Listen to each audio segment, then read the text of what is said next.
Hola, ¿qué tal? Mi nombre es Francisco García, soy estudiante de Ciencias Políticas y a continuación voy a hablar acerca de las técnicas de medición por medio de escalas. Tenemos que decir, primero que nada, que estas son una serie de proposiciones que se nos presentan en forma de cuestionario con la finalidad de determinar las características de las variables en torno a fenómenos sociales. Es importante decir que estas variables también son de naturaleza latente. Eso significa que, aunque no podamos verlas, estas están presentes.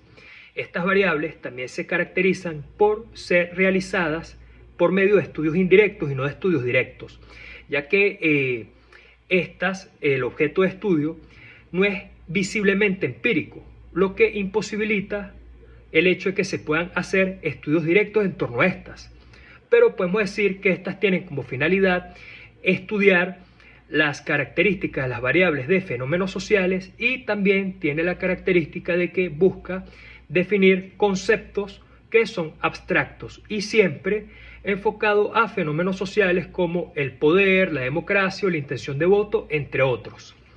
Ahora vamos a hablar acerca de las creencias. ¿Qué son estas?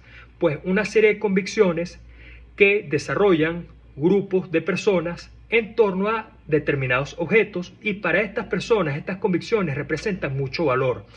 Tienen tres características fundamentales, que es la parte afectiva, que son los sentimientos, la parte cognitiva, que es la parte mental, y las acciones.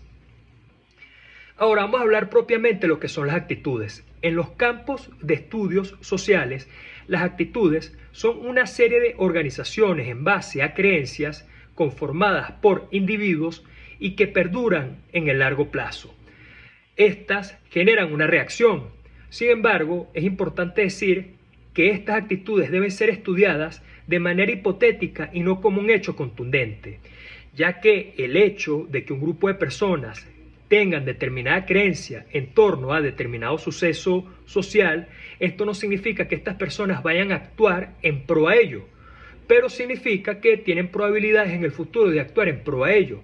Por ejemplo, personas que tienen creencias positivas a favor de los derechos de los animales. Esto no significa que por el hecho de que ellos apoyen las causas en pro de los animales, a juro vayan a defender o vayan a convertirse en defensores de los animales, pero significa que tienen probabilidades de que en el futuro lo vayan a hacer. Ahora, cuando nosotros hablamos de las características de las actitudes, tenemos que decir que estas se caracterizan en dos fundamentos, que son la intensidad y la dirección. Cuando hablamos de intensidad, intensidad alta o baja. Cuando hablamos de dirección, positivo o negativo, favorable o desfavorable.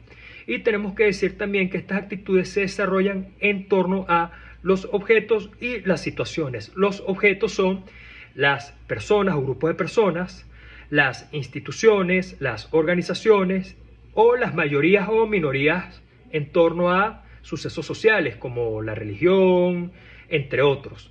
Y las situaciones se refieren al comportamiento dentro del contexto.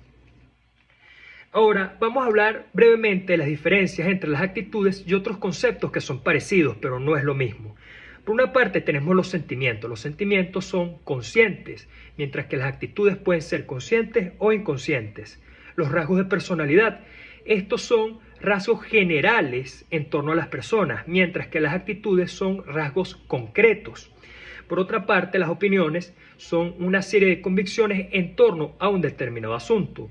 Las actitudes, por otra parte, son estas mismas convicciones, pero estas también conllevan una parte emocional y una parte lógica.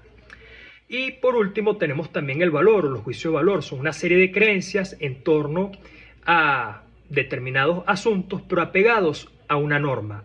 Las actitudes, por el contrario, no necesariamente tienen que estar apegadas a una norma. Ahora tenemos las posturas. Según algunos expertos, están las posturas unidimensionales y multidimensionales. Unidimensional se refiere a que, aunque estas estén conformadas por tres elementos muy importantes que ya vimos, que es la parte afectiva, la parte cognitiva y la parte de las acciones, estas forman parte de una misma dimensión porque persiguen un mismo objeto. Por otra parte, otros autores sostienen que es multidimensional porque sostienen que cada una de estas características pertenece a una dimensión diferente. Y esto genera una gran controversia, porque los primeros, es decir, los unidimensionales, aseguran que estas características van en pro de un mismo objeto y que si estas forman dimensiones diferentes, estaremos hablando entonces de distintas actitudes y no de una misma actitud. Y por último vamos a hablar brevemente de algunas de las más importantes técnicas de medición, donde tenemos la primera es el escalamiento de Likert, que se refiere a un cuestionario que se realiza por medio de proposiciones, donde hay 5 objetivos, donde cada objetivo tiene un valor numérico y la suma de estos valores puede ayudar a determinar el resultado. Esta escala se caracteriza también porque en el medio de estos valores puede tener un valor neutral igual a 0 o tal vez no tenerlo, positivo del 1 al 5 o negativo del 1 al 5 o menos 1 y menos 2, 0, más 1 más 2. Y también se caracteriza porque se puede hacer por medio de entrevista o autoentrevista. También está la técnica del diferencial semántico. Esta se realiza también por medio de cuestionario, por proposiciones, pero esta busca determinar las diferencias entre las escogencias de los sujetos o de los objetos, donde apostamos por los polos, es decir, muy bueno o muy malo, blanco o negro, donde puede haber también un punto medio. Y por último tenemos la escala de Goodman. Esta es nuevamente una serie de proposiciones que se plantean por medio de cuestionario, donde se busca determinar la intensidad en torno a un determinado asunto, es unidimensional y está conformado por distintos elementos que van en torno a un mismo objetivo. Esto es todo, muchísimas gracias.